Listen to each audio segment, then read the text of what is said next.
تم میں سے الا خزی فی الحیات الدنیا، سوائے اس کے کہ دنیا کی زندگی میں ذلیل و خوار کر دیے جاؤ، وَيَوْمَ الْقِيَامَةِ يُرَدُّونَ إِلَىٰ أَشَدِّ الْعَذَابِ، اور قیامت کے دن شدید ترین عذاب میں جھونک دیے جاؤ، وَمَا اللَّهُ بِغَافِلٍ عَمَّا تَعْمَلُونَ، جو کچھ تم کر رہے ہو اس کی حقیقت سے اللہ ناواقف نہیں ہے، بے خبر نہیں ہے۔ تم آئے ہو حج کرنے، داڑھی لمبی ہے تمہاری، اللہ کو معلوم ہے حرام کی کمائی سے حج کرنے آئے ہو، حرام کی کمائی سے عمرہ کرنے آئے ہو۔ تم نے مسجد تو بڑی شاندار بنوا دی، تمہارا کاروبار تو حرام کا ہے، سٹے اور جوئے کے اوپر کاروبار کر رہے ہو، بینک سے سودی قرضہ لے کر کاروبار کر رہے ہو، تو مسجد بنانے کا کیا تمہیں ثواب ملے گا؟ اللہ تعالیٰ کو تو نفقات جو ہیں، صدقات و نفقات صرف وہ قبول ہیں جو پاک اور حلال کمائی سے ہو۔ حرام کی کمائی سے تم نے کچھ بھی لٹا دیا ہو، اللہ کو ایک ڈھیلے کی اس کی قوت نہیں۔ اب اس میں دو سزائیں بیان کی گئی، فما جزاء من یفعل ذلک منکم الا خزی فی الحیات الدنیا، تم میں سے جو کوئی بھی یہ حرکت کرے گا کہ دین کے ایک حصے پر عمل ایک پر نہیں، اس کی سزا اس کے سوا کچھ نہیں ہے کہ دنیا کی زندگی میں ذلیل و خوار کر دیے جائے۔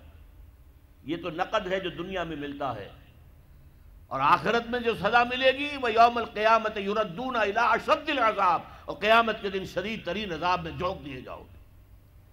اب آپ دیکھیے، پہلا عذاب تو ہماری نگاہوں کے سامنے ہے، ہمارے ماتھے پر لکھا ہوا ہے۔ آج ہم بعض لوگوں کے نزدیک 150 کروڑ انسان ہیں مسلمان، ہر چوتھا انسان مسلمان ہے، کم سے کم 125 کروڑ تو ہے ہی ہے، گویا کہ ہر 5واں انسان مسلمان ہے۔ کتنا بڑا علاقہ ہمارے قدموں تلے ہے، جائیے ادھر انڈونیشیا کے دور درازوں سے چلیے، جو جزیرے ہیں ان سے، اور چلے جائیے موریتانیہ تک، سالڈ علاقہ ہے مسلمانوں کا۔ بیچ میں آپ سوچیں گے ہندوستان بھی تو آ گیا، وہ مسلمانوں کا نہیں؟ 20 کروڑ مسلمان ہیں ہندوستان کے اندر۔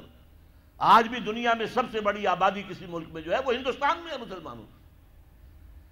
اللہ تعالیٰ نے ہر طرح کی نعمت دی ہے، ہر طرح کی معدنیات ہمارے پاس، ہر طرح کی نباتات، سب سے بڑھ کر آج کی دنیا کی قیمتی ترین شے تیل کا سب سے بڑا ذخیرہ یا ذخیرے مسلمانوں کے قدموں تلے ہیں۔ اس سب کے باوجود کیا مسلمانوں کی عزت ہے کوئی دنیا میں؟ کوئی حیثیت ہے؟ بین الاقوامی مسائل میں کوئی آپ سے مشورہ کرتا ہے؟ کسنمی پرسد کے بھیا کیستی تم ہو کون؟ تمہیں کون پوچھے گا؟ ہم تو G7 بیٹھیں گے، G8 آ جائیں گے، G13 آ جائیں گے، G15 ہوں گے، اور کوئی مسلمان ملک نہ G7 میں، نہ G15 میں، نہ 3 میں، نہ 13 میں، کہیں نہیں۔ اور اب جو توسیع کرنے جا رہے ہیں، سیکیورٹی کونسل کے اندر نئی سیٹ کس کو ملے گی؟ سعودی عرب نے حال ہی میں کہا یہ مسلمانوں کا حصہ ہے۔ کیسے حصہ ہے مسلمانوں کا؟ تمہاری عزت، تمہارا دھیلے کی عزت ہے دنیا میں کہیں؟ تم تو اپنے معاملات نہیں سنبھال سکتے، تم نے دنیا کا معاملہ کیا درست کرنا ہے؟ تم تو ہمارے ہاتھ بکے ہوئے ہو، پاکستان ہماری جیب میں پڑا ہوا ہے، سعودی عرب جو ہے وہ تو نہ معلوم کب سے ہماری جیب میں ہے۔ تمہاری حیثیت کیا ہے؟ تم ہو کون؟ وہ ملے گی سیٹ اگر تو بھارت کو ملے گی، پاکستان کو ملنے کا کوئی سوال نہیں۔ تو یہ عزت کیوں آ گئی؟ کیوں نہ رہی ہماری؟ یہ ذلت کیوں آ گئی؟ فرمایا خزی فی الحیات الدنیا، دنیا کی زندگی میں رسوائی، بے عزتی۔ ایک تو سزا